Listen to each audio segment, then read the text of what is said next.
বুগেনভেলিয়াতে দ্রুত গ্রোথের পাশাপাশি যদি এরকম ডাল ভাঙা ফুল পেতে চান তাহলে নিয়ম করে এই মিশ্র সার গাছে প্রয়োগ করতে হবে।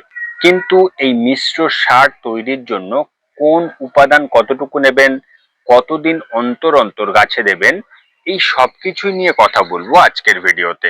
নমস্কার, ভার্চুয়াল গার্ডেনিং টিপস ইউটিউব চ্যানেলে আপনাদেরকে স্বাগত জানাই। বুগেনভেলিয়াতে প্রায় সারা বছরই কম বেশি ফুল পায়, কিন্তু আপনি যদি সামান্য একটু কেয়ার করেন তাহলে প্রচুর পরিমাণে যেরকম ফুল পেতে পারি, পাশাপাশি গাছকে সুস্থ রাখাও সম্ভব। তো সেজন্য প্রথমেই বলবো যে গাছে প্রচুর যেরকম ফুল পাওয়া যাবে সেই সঙ্গে গ্রোথও ঠিক রাখতে কি ধরনের সার গাছে প্রয়োগ করবেন। দেখুন, এখানে যে সমস্ত উপাদানগুলো নিয়েছি এটা বুগেনভেলিয়ার জন্য একেবারে আদর্শ। গ্রোথ যেরকম বাড়াবে পাশাপাশি প্রচুর ফুলও পাওয়া যাবে। প্রথমে দেখুন, এটা হলো টাটার ধুরবিগোল্ড 0050। এক্ষেত্রে আপনারা এমওপি নিতে পারেন, অর্থাৎ লাল যে পটাশ 0050, এবং এসএসপি অর্থাৎ সিঙ্গেল সুপার ফসফেট, এই যে দুটো উপাদান হাফ চামচ করে নিয়েছি, আর অনুখাদ্য নিয়েছি 1 চামচ। এছাড়া যে 4টে উপাদান রয়েছে, সর্ষের খোল, নিম খোল, শিংকুচি ও স্টিম বোন মিল, এক্ষেত্রে আপনারা হাড়ের গুঁড়ো নিতে পারেন, এগুলো সব 2 চামচ করে রয়েছে। এই যে টোটাল উপাদানটা দেখছেন, এটা এরকম 10 থেকে 12 ইঞ্চির যে টবগুলো হয়, এই মাপের টবে যদি আপনাদের গাছ থাকে তাহলে এই যে পরিমাণটা নিয়েছি এই পরিমাণে দেবেন। তো এবার এই যে প্রত্যেকটা উপাদান, এগুলোকে খুব ভালো করে মিশিয়ে নেবেন। দেখুন, এই যে সারটা আমরা তৈরি করলাম, এটা বুগেনভেলিয়াতে আপনি যদি দেন, বিশেষ করে ধরুন প্রথম একবার ফুল হয়ে গেছে, তারপরে বা ফুল নিতে চাইছেন, যে কোনো সময় গাছে যদি এই ফার্টিলাইজার আপনারা নিয়ম করে 15 দিনে একবার যদি অ্যাপ্লাই করতে পারেন তাহলে নজর কাড়া ফুল পাবেন। তো দেখুন, এভাবে ভালো করে সারটি মিশিয়ে নেবেন।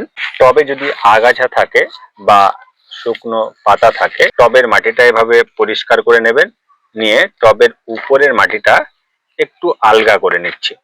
তাহলে কি হবে, সারটা মাটির সঙ্গে একটু মিশিয়ে দেব এবং খুব দ্রুত গাছ এটাকে ইনটেক করতে পারবে। তো এভাবে টবের উপরের মাটিটা একটু আলগা করে নিচ্ছি। নেবার পর এই যে সারটা আমরা বানিয়েছিলাম, এটা এভাবে টবের ধার বরাবর দিয়ে দেবেন, পুরোটাই দিয়ে দেব।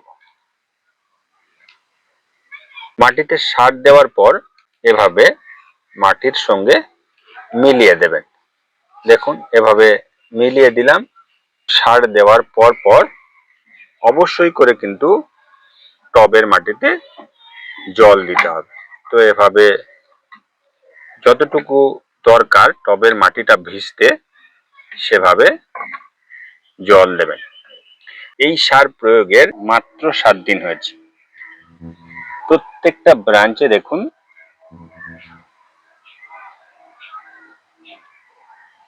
রেজাল্ট আপনারা আশা করি বুঝতে পারছেন। তো অবশ্যই করে এই মিশ্র সার টবের মাটিতে প্রয়োগ করুন, তাহলে বুগেনভেলিয়াতে ফুল আসা আপনারা আটকাতে পারবেন না, সেই সঙ্গে গাছের গ্রোথও খুব সুন্দর হবে।